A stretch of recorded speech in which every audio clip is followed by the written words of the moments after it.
Bienvenue. Aujourd'hui, je vais vous présenter une propriété tout à fait exceptionnelle. Nous sommes ici au domaine de Penthièvre. Le domaine de Penthièvre est bien plus qu'une propriété, c'est une île, c'est une histoire, c'est vraiment un lieu à part. Le domaine s'étend sur un peu plus de 7 hectares de terrain et il se compose d'un corps principal, le château, un château de style Louis XIII, ainsi que ses anciennes écuries, totalement rénovées avec des chambres d'hôtes, vous allez voir, c'est très beau. Et également ce magnifique moulin. Comme je vous le disais tout à l'heure, le domaine est entièrement bordé par la Brelle et donc on voit ici le brin de rivière avec le moulin, c'est absolument magnifique.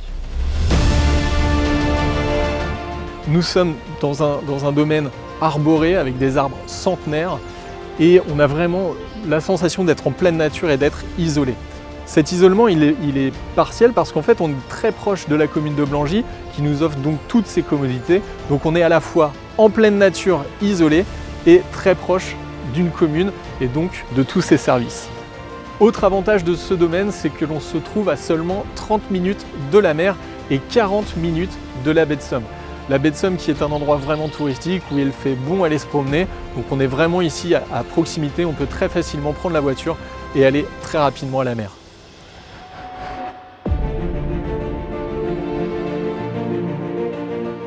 Ce château a été construit pour Anne-Marie-Louise d'Orléans, alors petite fille d'Henri IV et cousine germaine de Louis XIV. Elle sera surtout connue sous le nom de la Grande Mademoiselle. Elle sera l'une des femmes les plus libres de son époque. En effet, elle a toujours refusé les mariages forcés et d'ailleurs se mariera finalement d'amour par la suite. Et donc cette femme qui est vraiment libre, qui sera même rebelle auprès de son cousin germain Louis XIV, elle mènera d'ailleurs la Fronde qui est une révolte des nobles envers Louis XIV. Elle mènera la Fronde et ouvrira même les portes de Paris aux armées rebelles. Avant de découvrir les intérieurs, regardez bien cette façade. Donc comme on l'a dit, on est vraiment sur un château de style Louis XIII. On retrouve des pierres, les briques et les macarons des différents propriétaires et notamment les macarons de la Grande Mademoiselle. Vous pouvez voir également une toiture qui a été totalement rénovée par les propriétaires actuels, ainsi que des tours sur les côtés du château qu'on va retrouver également sur le moulin.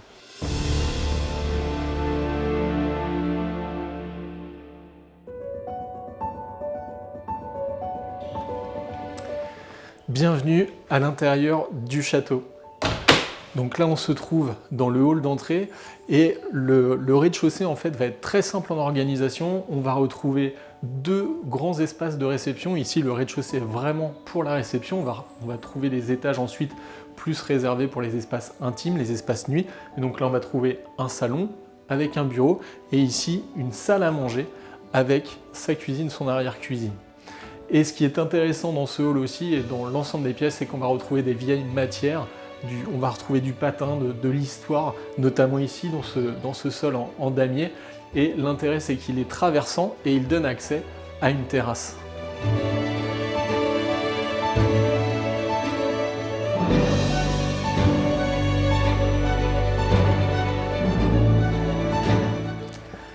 Cette terrasse est orientée sud-est, donc idéal. On va retrouver la lumière dès le matin. On peut imaginer très bien donc mettre une table et organiser voilà, des réceptions ici, des cocktails, voilà, on peut imaginer plein de choses avec une très belle vue sur le parc.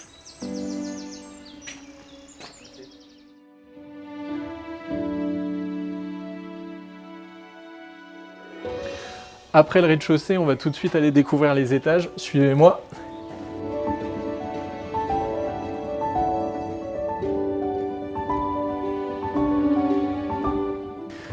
Donc on arrive ici aux étages, donc au premier étage ici, et donc là c'est l'espace nuit. Ça permet vraiment de distinguer en fait l'espace de réception au rez-de-chaussée et plutôt les espaces plus intimes. Donc au premier étage, on va retrouver 4 chambres ici, dont 2 en enfilade et 2 salles de douche. Voilà, donc on a vraiment tout le confort ici. Et après, on va aller visiter les combles.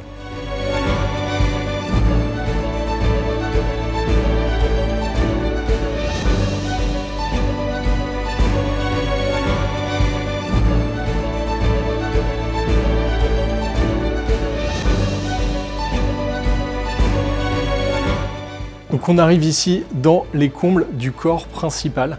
Donc vous pouvez le voir, on voit la charpente qui est très très belle. Donc la toiture a été refaite récemment. Donc là on a une très belle toiture, très belle charpente en très bon état. Et donc tous ces combles nous donnent encore un potentiel supplémentaire d'aménagement au niveau du château. On peut imaginer ici 3 ou 4 chambres supplémentaires avec donc leur salle de bain. Donc voilà vraiment un espace d'accueil supplémentaire au château.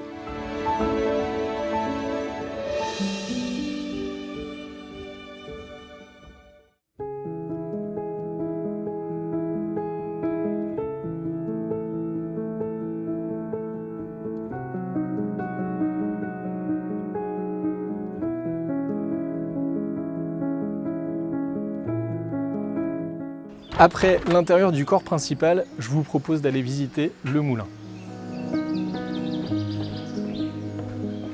Après avoir appartenu au duc de Penthièvre, le domaine a appartenu à la famille Fruitier, qui va en faire un lieu industriel, une filature de coton au 19e siècle.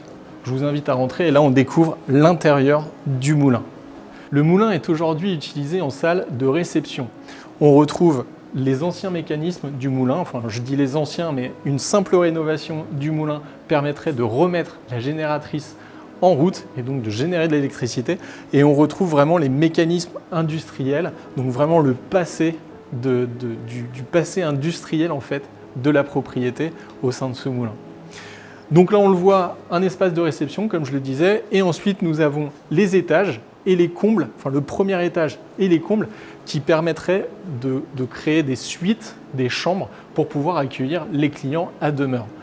En plus des écuries d'ores et déjà rénovées permettant d'avoir des chambres également, on a vraiment ici un potentiel de réception, un potentiel d'accueil au sein de ce domaine qui est vraiment incroyable.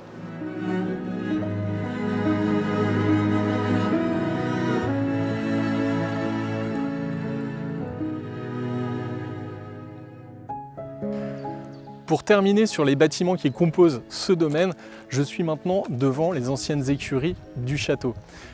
Ces anciennes écuries abritent aujourd'hui la cuisine, un lieu de restauration pour accueillir les différents hôtes, un espace, un hall d'entrée tout simplement, et 4 chambres dont une au rez-de-chaussée, 3 du coup à l'étage et avec leur salle de douche. Bref, tout équipé et tout pour faire de ces chambres des endroits indépendants. Il y a également juste ici 2 box, donc la propriété peut, avec ses 7 hectares, accueillir des chevaux sans aucun problème. Donc on a vraiment ici un château, une propriété complète, à la fois pour faire de l'hébergement, de la résidence principale, aussi résidence secondaire, mais également une activité professionnelle avec de l'espace d'hébergement, de l'espace de réception et bien sûr aussi une propriété, pourquoi pas équestre, avec l'accueil de chevaux au sein de ce parc.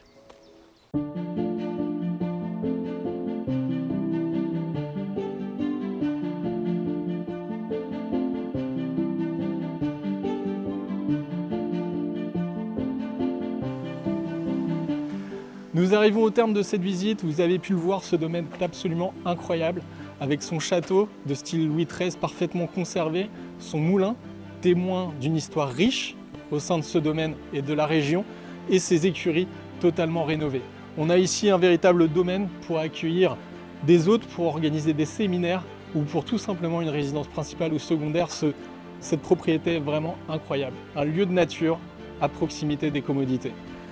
Merci beaucoup d'avoir regardé cette vidéo. Si vous voulez plus d'informations sur cette propriété, n'hésitez pas à nous contacter. Vous aurez tout en description.